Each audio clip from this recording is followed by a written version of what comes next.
Hello everyone, welcome back to the video. So dear candidate, आज हम बात करेंगे Indian Institute of Management Lucknow से रिलेटेड। इसमें आपकी एक वैकेंसी निकली है एंड उस पर हम इस वीडियो में कवर करने वाले हैं। तो let get start the video and आइए हम पूरी वैकेंसी को देखते हैं एंड उसमें से इंपॉर्टेंट पॉइंट को मार्क करते हुए आगे बढ़ेंगे। अगर पोजीशन की बात करें तो पोजीशन है आपकी असिस्टेंट सिक्योरिटी ऑफिसर एंड इसका एडवर्टाइजमेंट आपका 23 दिसंबर को निकल गया था।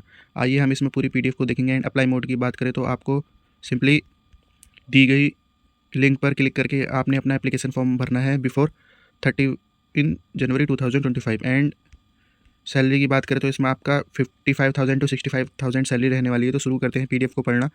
इंडियन इंस्टीट्यूट ऑफ मैनेजमेंट जो लखनऊ में है एंड इसमें आपकी पोजीशन निकली है एक असिस्टेंट सिक्योरिटी ऑफिसर, जो कि आपकी कॉन्ट्रेक्चुअल पोजीशन है।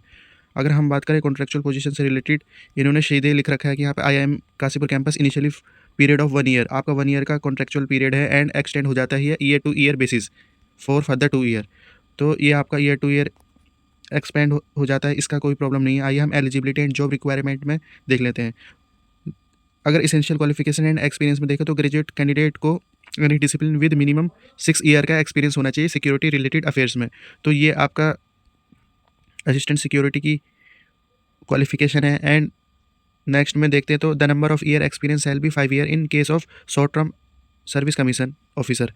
ये आपका शॉर्ट टर्म का सर्विस कमीशन ऑफ होते हैं, उनके लिए 5 ईयर का एक्सपीरियंस चाहिए। And incumbent held the position of assistant commander in CRPF, BSF या ITBP एक्सेट्रा। या तो आपके पास ग्रेजुएट के साथ 6 ईयर का एक्सपीरियंस होना चाहिए मिनिमम, एंड जो आपके शॉर्ट सर्विस कमीशन है उनको 5 ईयर का एक्सपीरियंस चाहिए, या जो असिस्टेंट कमिश्नर है उनको 5 ईयर का एक्सपीरियंस चाहिए। एंड आपके पास नॉलेज होनी चाहिए CCTV surveillance system and cyber security and hygiene से रिलेटेड। आइए हम डिज़ायरेबल में देख लेते हैं। डिज़ायरेबल में देखें तो candidate having NCC certificate group B and C and fire safety management course will be preferred.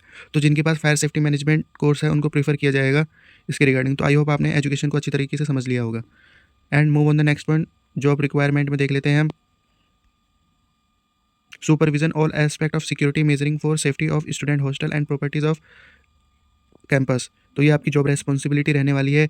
Responsibility for proper maintenance of all record related to movement of student and materials, handling of visitor, working of security cameras, CCTVs, enforcement of security rules and procedure, etc. To conduct investigation in the serious cases such as theft, pilferage, accident, sabotage और supervision. तो dear candidate, ये आपकी job responsibility है। Overall देखें तो आपको investigator type की job responsibility है एंड इसमें आपके अंडर में कुछ आपके जूनियर्स को भी आपको कंट्रोल करना होगा, उनकी जॉब रेस्पॉन्सिबिलिटी को चेक करना होगा। ये है आपकी overall job responsibility. And general condition में हम बात करते हैं तो आपको इन्होंने बताया कि इनिशियली ये आपका 1 ईयर का कॉन्ट्रेक्चुअल पीरियड है, पर ये आपका ईयर बाय ईयर एक्सटेंड होता रहता है। एंड डेट ऑफ इंटरव्यू आपको ईमेल के थ्रू दी जाएगी जो कैंडिडेट इसके लिए शॉर्टलिस्टेड होंगे। और सबसे इम्पोर्टेंट बात, जैसे कि आपके no rounding off percentage is allowed. Selection process आपका इंटरव्यू रहने वाला है। एंड इंटरव्यू में बात करें तो ऑनलाइन मोड आपका इंटरव्यू रहने वाला है जूम एप्लीकेशन पर। SC ST OBC कैंडिडेट को एज़ पर GOI रिलैक्सेशन मिलेगा एज में। एंड ये आपकी ऑफिशियल वेबसाइट है, इन्होंने आपको विजिट करने के लिए कहा गया है। कंटिन्यू अदर अपडेट से रिलेटेड आपका TADA प्रोवाइड नहीं किया जा रहा है इंटरव्यू के रिगार्डिंग, एंड अदर अलाउंस भी आपको नहीं दिए जा रहे हैं।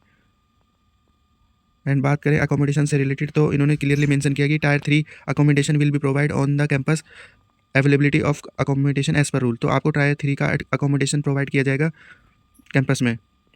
तो ये है आपका overall important point related to the PDF। And move on the next point, let get discuss about the application mode. Application mode में बात करें तो आपको 13 जनवरी 2025 तक आपको गूगल फॉर्म को फिल कर सबमिट कर देना है। And this is the important point, मैंने इसे यहाँ मार्क भी किया है। आपको इस लिंक पर क्लिक करके अप्लाई कर देना है। तो आइए हम एक बार इसको चेकआउट कर लेते हैं। आपका गूगल फॉर्म खुल गया है। आपको स्क्रॉल करते हुए अपनी डिटेल्स को फुल, जैसे कि आपका ईमेल आईडी हो गया, नेम हो गया, father name, address with pin, contact number, date of birth, marital status, category wise, nationality, gender, and आपको नेक्स्ट में आगे बढ़ जाना है। एंड नेक्स्ट पेज में आपका दिया है 10th क्लास परसेंटेज या CGP के अकॉर्डिंग।